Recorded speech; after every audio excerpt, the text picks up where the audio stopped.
Halo guys, kembali lagi dengan gue Kuro guys. Di sini mari kita lanjutin pembahasan novel Saikyo on Yoji sebelumnya atau part 20. Jadi yang belum nonton part sebelumnya, gue saranin kalian buat nonton dulu supaya lebih enak memahami alur ceritanya. Oke, langsung aja kita masuk ke konten.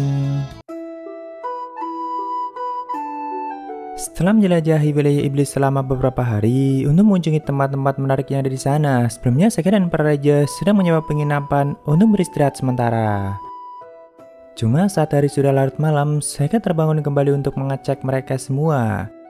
Dan akhirnya Seka malah jadi menemukan King Athos yang saat itu sedang bernyanyi di tengah hutan. Mereka pun akhirnya malah jadi ngobrolin beberapa hal sambil menikmati suasana malam. Ya, tanpa diduga ternyata King Athos itu lumayan jago bernyanyi dan bahkan dia bisa bernyanyi dengan sangat lancar. Jadi kalau lagi ngomong biasa sangat tergagap, namun kalau lagi bernyanyi malah sangat lancar. Walaupun selama ini dia selalu bernyanyinya sendirian atau nggak pernah mau dilihat oleh orang lain. Ya, sebenarnya King Athos itu udah melakukan berbagai cara supaya bisa bicara dengan sangat lancar. Seperti misalnya mengundang tabib dan guru yang sangat terkenal untuk mengobati kebiasaan gagapnya itu. Lalu mencoba banyak trik yang disarankan oleh banyak orang dan sebagainya. Namun semuanya nggak ada yang berhasil dan sampai besar pun Athos masih aja gagap. Karena kan dia merupakan seorang raja yang tentunya harus bisa bicara dengan sangat lancar di situasi apapun dan malahan itu kemampuan dasar yang wajib dia kuasai. Namun sampai saat ini Athos masih aja belum bisa melakukannya. Walaupun dia selalu menebus kekurangannya itu dengan cara mempelajari banyak hal lain dan juga mengembangkan kemampuan lainnya sebagai seorang raja. Ya intinya dia nggak pernah berhenti untuk belajar untuk bisa menebus kekurangannya itu.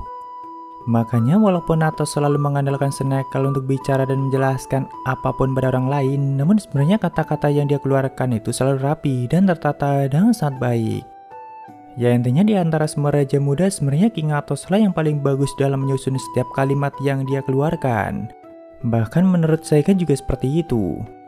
Walaupun ya di sini Athos masih aja kurang percaya diri dan merasa paling lemah di antara yang lainnya. Karena bagi dia semua raja muda yang lain itu jauh lebih pintar dan punya wawasan yang lebih luas dan bahkan mereka juga punya tujuan yang jelas. Seperti misalnya King Phil dan Gauss yang bertujuan untuk membawa perubahan besar untuk sukunya, lalu King Sigil dengan keseimbangan politik yang hebat dan juga menguasai banyak hal. Lalu King Philly dengan kemampuan bisnisnya yang sangat tinggi dan juga King Plus yang pastinya sangat menguasai politik kerajaan. Sedangkan King Athos sendiri malah merasa nggak punya kemampuan hebat seperti mereka dan bahkan dia selalu merasa nggak layak untuk menjadi seorang raja. Namun di sini Seka malah memberikan pendapat yang sangat mengejutkan. Bagi Seka malah King Athos yang sebenarnya paling layak untuk menjadi seorang raja. Soalnya sebenarnya dia punya sikap dan pemikiran yang sangat baik dan setiap ucapan yang dia keluarkan juga sangat sempurna. Cuma ya minusnya memang gak bisa menyampaikannya sendiri dan masih perlu bantuan Senecal atau pelayannya. Ya King Athos itu hanya bisa bicara lancar dengan Senecal yang memang sudah mengenalnya sejak kecil. Walaupun sekarang udah nambah satu orang lagi yang bisa dia ajak bicara dengan lancar yaitu Seika. Di sini Seka sempat menyarankan King Athos untuk bicara dengan gaya seperti bernyanyi. Soalnya kalau lagi menyanyikan lagu kan dia bisa sangat lancar. Ya King Athos pun mengatakan akan mulai mencobanya nanti. Lagian itu merupakan metode yang sangat menarik yang sebelumnya belum pernah Athos coba dan malahan dia sama sekali nggak kepikiran untuk mencoba metode seperti itu. Ya setelah bicara panjang lebar di malam itu, akhirnya mereka kembali ke kamar masing-masing untuk istirahat. Sedangkan di hari berikutnya mereka kembali mengunjungi tempat menarik lainnya yaitu gunung berapi yang sebelumnya sempat menyebabkan gempa di wilayah iblis. Cuma kali ini mereka nggak langsung turun atau bermain-main di tempat itu. Soalnya memang cukup berbahaya. Jadi mereka hanya berkeliling dan melihatnya dari atas menggunakan agami suci. Awalnya begitu sampai di wilayah itu, Seka langsung mencari di mana danau laharnya berada. Karena kan gunung berapi itu masih aktif dan harusnya danau laharnya juga masih ada. Namun ternyata Seka nggak berhasil menemukannya. Bahkan Risurare juga mengatakan tidak mungkin ada tempat menakutkan seperti itu. Soalnya selama ini gunung itu memang belum pernah mengeluarkan letusan atau setidaknya selama Risurare hidup sampai saat ini. Walaupun memang ada sebuah cerita yang sudah sangat lama mengenai letusan gunung berapi itu. Cuma tentu mengenai kebenarannya nggak bisa dipastikan. Jadi letak gunung berapi itu kan ada di bagian paling timur wilayah iblis.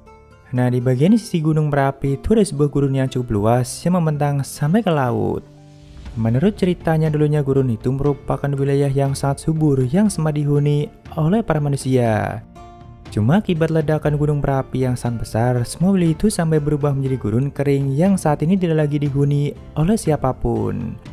Ya walaupun itu cuma cerita rakyat yang gak bisa dipastikan kebenarannya, namun kelihatannya sangat masuk ke akal dan mungkin aja masih ada danau lahar di gunung berapi itu. Saat itu mereka pun mulai berkeliling sambil melihat banyak sumber uap yang ada di sekitaran gunung berapi itu. Ya jadi tidak jauh dari puncaknya ada banyak sumber uap yang masing-masing punya kincir airnya sendiri. Nah, kata Risolera dulunya sumur uap itu digunakan oleh para kurcaci untuk menambang biji, besi, logam, dan sebagainya. Jadi mereka memanfaatkan uap panas yang keluar dari gunung berapi itu dan mengubahnya menjadi sumber tenaga menggunakan kincir air. Saat ini sebagian sumur uap itu juga masih digunakan oleh para ogre untuk menambang besi, logam, dan sebagainya. Makanya ada beberapa desa ogre yang tidak jauh dari wilayah gunung berapi. Karena kan sudah lama juga suku dwarf atau kurcaci memutuskan untuk memisahkan diri dan saat ini mereka tinggalnya di wilayah manusia. Sama seperti halnya suku elf biasa. Nah, alasan sumur uap itu diciptakan juga sebenarnya untuk mencegah adanya letusan. Soalnya kan mungkin semakin banyak uap yang keluar, maka semakin kecil juga potensi meletusnya gunung berapi itu. Saya yang baru melihat ada alat dan metode semacam itu tentunya sangat kagum. Karena kan dia tidak menyangka kalau bangsa iblis ternyata juga sangat pintar mengolah hasil alam mereka sendiri. Dan bahkan mereka sekalian mengurangi dampak kerusakannya. Sebagian raja muda juga sepertinya sudah pernah mendengar itu dan tahu cara kerjanya, walaupun tentu mereka belum pernah datang langsung ke tempat itu sebelumnya. Malahan di sini mereka sangat kaget begitu mendengar kalau Seika malah baru tahu dan baru melihatnya. Ya mereka menganggap Seika itu sebagai orang yang tahu segalanya dan punya pengetahuan yang sangat luas. Singkat cerita, setelah menjelajahi gunung berapi itu selama seharian, akhirnya saat itu mereka memutuskan untuk menyewa penginapan lagi di wilayah itu. Cuma kali ini jaraknya lebih dekat dari gunung berapi, karena mereka juga pengen sekalian menikmati pemandian air panas yang ada di tempat itu. Ya seperti biasa saat itu para raja muda langsung bersemangat dan langsung heboh seperti biasanya. Sedangkan Seika yang masih di luar saat itu sengaja belum memasukkan naga Misuchi ke ruang dimensinya. Bahkan dia udah sempat berkeliling desa untuk membeli banyak minuman keras di tempat itu. Walaupun ya mungkin Seika berjalan sendiri saat membeli minuman kerasnya. Nah setelah sampai kembali di luar penginapan, Seika langsung memberikan 3 tong sake yang baru dia beli pada naga Misuchi. Ya saat itu naga Misuchi kelihatan sangat tidak sabar ingin segera menikmatinya. Jadi ternyata naga Misuchi juga sangat menyukai minuman keras dan bahkan setelah meminum semuanya sekaligus dia kelihatan cukup mabuk. Walaupun ya dia tetap dalam wujud naganya dan sama sekali nggak mengeluarkan suara atau nggak bicara langsung dengan Seika. Cuma kelihatannya Seika itu sangat paham apa yang Misuchi pikirkan dan sesekali Seika juga mengatakan beberapa hal. Jadi ya kalau dari sudut pandang orang lain Seika kayak lagi ngomong sendiri. Setelah beberapa lama akhirnya Misuchi pun tertidur di tempat itu dan kelihatannya dia sangat puas dengan minuman yang diberikan Seika. Ya menurut penjelasan Seika kebanyakan Ayakashi itu memang sangat suka sekali mabuk. Entah itu jenis Ayakashi yang punya kecerdasan tinggi maupun yang tidak. Tak lama kemudian Risolera juga datang ke tempat itu setelah menikmati pemandian air panas di penginapan. Tentunya dia langsung bertanya pada Seika begitu melihat sang naga yang sedang tertidur pulas. Lalu Seika pun menjelaskan kalau naga Misuchi baru aja minum dan biasanya dia akan tidur sampai besok pagi. Ya tentu Risolera baru kali ini mendengar ada naga yang seperti itu dan baginya itu sangat misterius. Setelah itu di sini mereka mulai ngobrolin banyak hal seperti biasanya. Dari mulai ngomongin Raja Muda dan bagaimana perkembangan mereka dan alasan sebenarnya kenapa perang antara manusia melawan bangsa iblis selalu terjadi. Kalau untuk para Raja Muda sepertinya mereka udah lebih berkembang dari sebelumnya dalam hal pemikiran. Dan bahkan mereka semua itu kelihatannya belum ada yang punya niatan untuk pulang atau kembali ke suku mereka masing-masing. Cuma kan udah cukup lama semenjak Seika menjemput dan membawa mereka pergi. Jadi ya nggak akan lama lagi Seika berniat mengantarkan mereka pulang ke wilayah mereka masing-masing. Walaupun ya tentu Seika berniat menyempurnakan rencananya dulu, baru setelah itu mengantarkan mereka semua. Lalu untuk alasan kenapa bangsa iblis selalu melakukan perang melawan bangsa manusia, menurut penjelasan Risoler ada dua alasan kenapa mereka selalu bermusuhan. Yaitu pertama karena ketakutan bangsa iblis terhadap pihak manusia. Jadi jauh di masa lalu atau ribuan tahun yang lalu, wilayah bangsa iblis itu awalnya sangat luas dan jauh lebih luas dari wilayah bangsa iblis saat ini. Nah, wilayah mereka itu selalu ditandai dengan hutan dan pegunungan yang sangat lebat. Sedangkan kalau wilayah manusia itu di wilayah dataran yang kekayaan alamnya sudah sangat berkurang. Ya, simpelnya kalau bangsa iblis itu selalu hidup berdampingan dengan alam dan tentunya selalu menjaga alam mereka dengan sangat baik.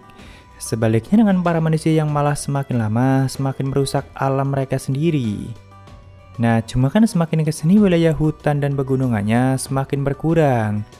Dan itu menandakan kalau wilayah iblis juga semakin lama semakin berkurang. Sebaliknya dengan wilayah manusia yang malah semakin lama semakin meluas. Karena perlahan mereka memang berhasil merebut dan menguasai sebagian wilayah iblis dan menjadikannya wilayah mereka sendiri.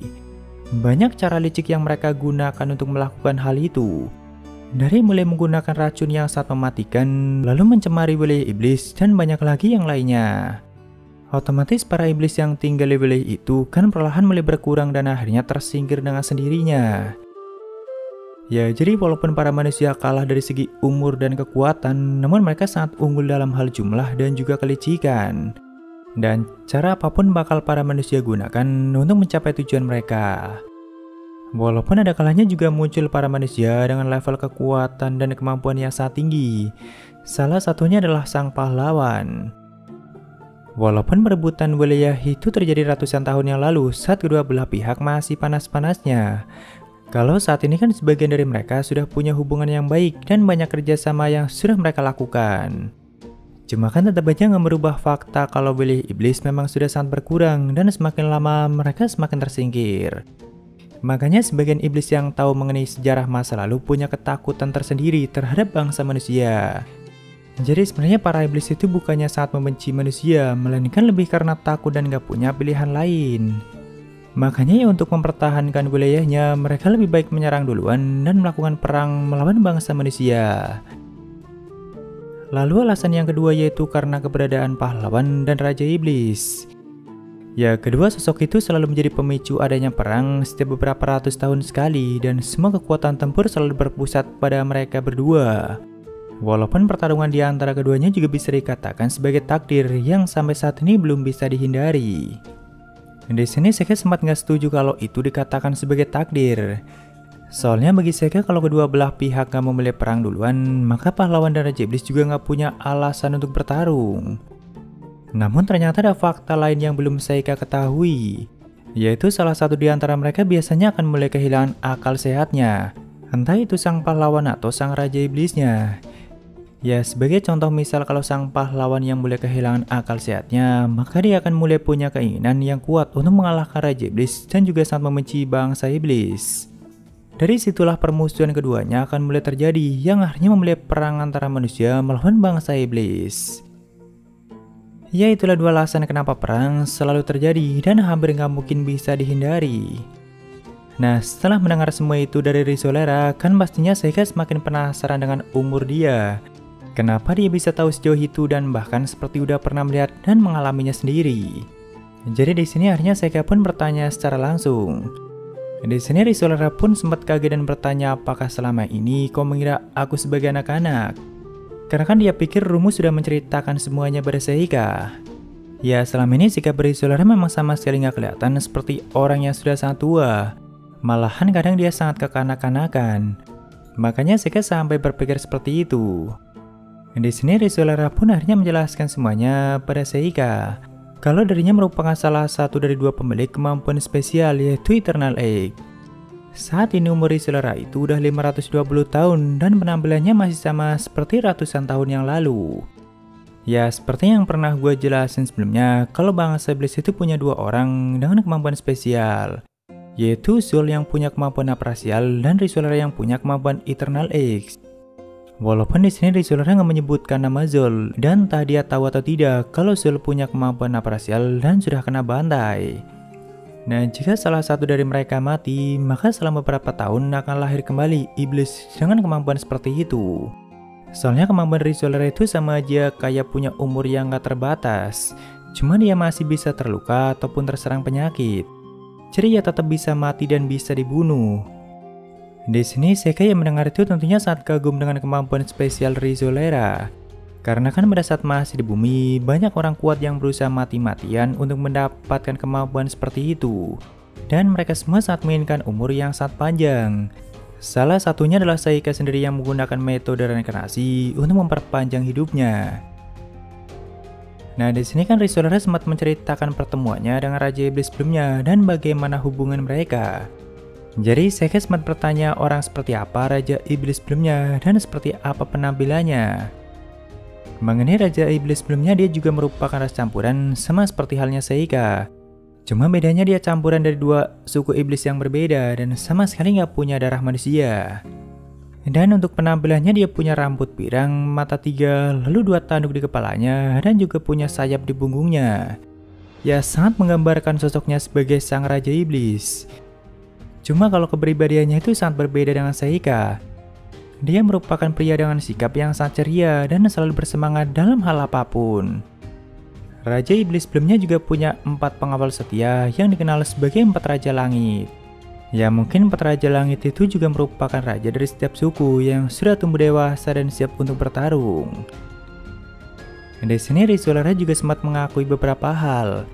Yaitu awalnya dia sangat berharap kalau Seika juga mewarisi ingatan dari Raja Iblis sebelumnya.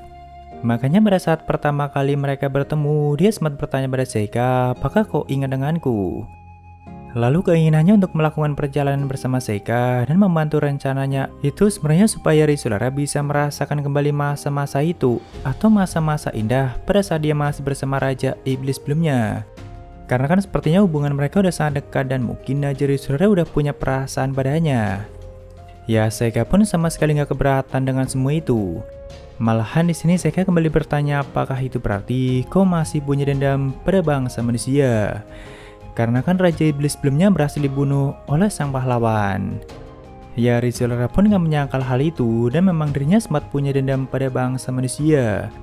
Namun seiring berjalannya waktu dia semakin punya pemikiran yang lebih luas dan bisa menyikapinya dengan lebih dewasa. Apalagi setelah melihat hubungan kedua orang tua Seika, yang mana mereka merupakan ras iblis dan manusia namun bisa saling mencintai satu sama lain. Jadi ya sebenarnya ada harapan kalau ras iblis dan manusia itu bisa hidup berdampingan dan saling menghargai satu sama lain. Walaupun tetap aja jika di masa ini sang pahlawan akan kembali menjadi ancaman bagi bangsa iblis, maka tidak ada pilihan lain bagi bangsa iblis untuk bersatu dan kembali melawan mereka. Setelah mengatakan semua itu, akhirnya Risolera kembali masuk ke dalam penginapan untuk istirahat. Sedangkan Seika sendiri langsung menuju pemandian air panas untuk bersantai bersama Yuki. Saat itu Seika mulai berpikir jika Raja Iblis dan pahlawan memang ditakdirkan untuk bertarung dan memulai perang, kenapa Seika dan Namju malah punya hubungan yang sangat baik dan sampai saat ini gak ada tanda-tanda kalau mereka akan mulai kehilangan kewarasannya. Nah Seika menyimpulkan kalau kedatangannya ke dunia ini atau sama jalan reinkarnasinya itu mungkin sudah mengubah tatanan dunia itu. Jadi intinya akibat reinkarnasi Seika, takdir dunia itu tidak lagi berjalan sama seperti sebelumnya. Ya walaupun itu cuma kesimpulan Seika aja dan siapa yang sudah menciptakan takdir bodoh seperti itu juga belum ada yang tahu. Cuma yang pasti Seika juga nggak sabar ingin melihat sendiri bagaimana nanti ke depannya. Namun kita lanjutkan di part selanjutnya guys. Yo, ada sabar ya dari di I'm Atomic. Ini karakter D tapi skillnya cheat Kageno. Bisa-bisa nanti dunianya hancur cuy kalau di ngeluarin skill gituan. Tapi thank you Di. Ya mungkin segitu aja untuk pembahasan kali ini. Dan jika ada kesalahan gue minta maaf atau kalian bisa koreksi aja di bawah. Thank you udah mampir, sampai ketemu di video lainnya. Salam kru guys.